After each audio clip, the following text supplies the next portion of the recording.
Thank you so much. And thank you so much to all of you for being here. I have to tell you that 2 years and a few months ago, when we started to express our public concerns about the digital COVID certificate and the fact that our rights as individuals, as well as MEPs, were severely violated, we did not expect that our message is going to travel all across the world multiple times. Because when we had the first press conference, a few hours later after we placed the conference online, we received hundreds, if not thousands, of emails every day from people, from elected officials, from non-governmental organizations, from judges, from prosecutors, from journalists, all of them telling us that they shared the same concerns as us, but they did not realize that there are some public voices from a high-level authority, I would say, to express or to share the same concerns as them. When we started that press conference and then all the activities that we've done together afterwards, we realized that actually people all across the world are hungry, are thirsty for freedom. They want their own officials to be accountable and to respond in front of the public. So the alternative that was presented to us with this pandemic, this was the best opportunity for some elites that are not elected by anybody, who are not accountable to anybody, to pretty much hijack day by day, month by month, year by year, more and more of our rights, more and more of our assets, because we see that happening right now in many countries. You saw what happened in Canada, for example, when the truckers protested against Trudeau. He ordered that their bank accounts be blocked, and that happened. And at that point, we did not even have, they did not even have in Canada, the digital currency. Imagine what will happen when on your phone you will have the digital wallet, the digital currency, the digital vaccination certificate.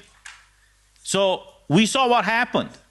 And now just imagine in your worst case scenario what will happen if we allow the WHO to have so much power over our states, over our governments, our elected officials, and even over our judiciary. Because over the years, over the centuries, I would say, when the modern state was developed, we had the so-called separation of power in the state. You had what we have, the executive power, legislative power, and the judicial power. And the reason why the power was split among three different powers in the state was that the individual rights of every person be protected, be safeguarded. So in case the executive power or the legislative power is abusing your rights, you can go in front of the judicial power or the constitutional court to challenge a law or to challenge an administrative decision. Now imagine what would happen if all of this decisional power would be passed over to WHO. Can they stay in court? Can the head of WHO justify his decision, for example, to proclaim a pandemic across the world in front of a judge? Because they can't right now. So the biggest threat that we are facing right now is a threat to our national sovereignty, to the supremacy of our constitutions, and implicitly, unfortunately, to our fundamental rights.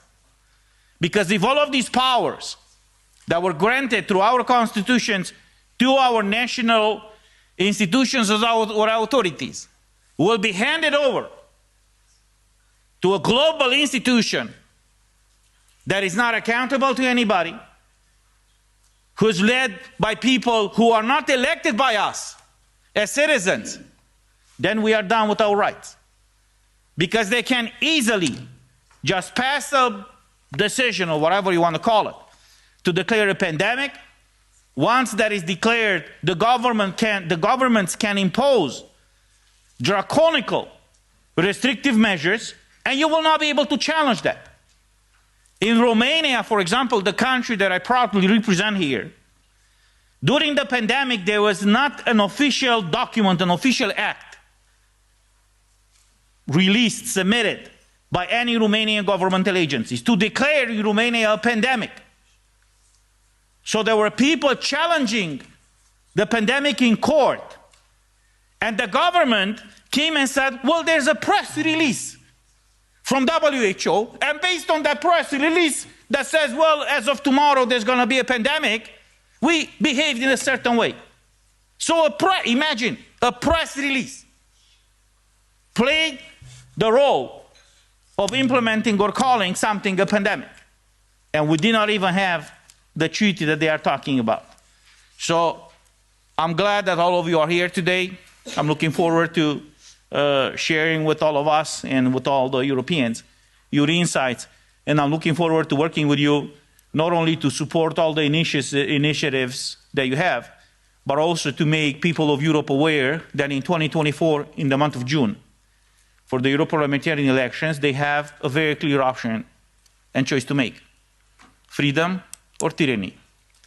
Democracy or lack of democracy. Transparency or lack of transparency. And as I said at the beginning of our press conferences, the difference between democracy and tyranny is very simple. When you know everything about your government, that is democracy. When the government knows everything about you, that is tyranny. So let's fight together to maintain democracy in Europe. Thank you.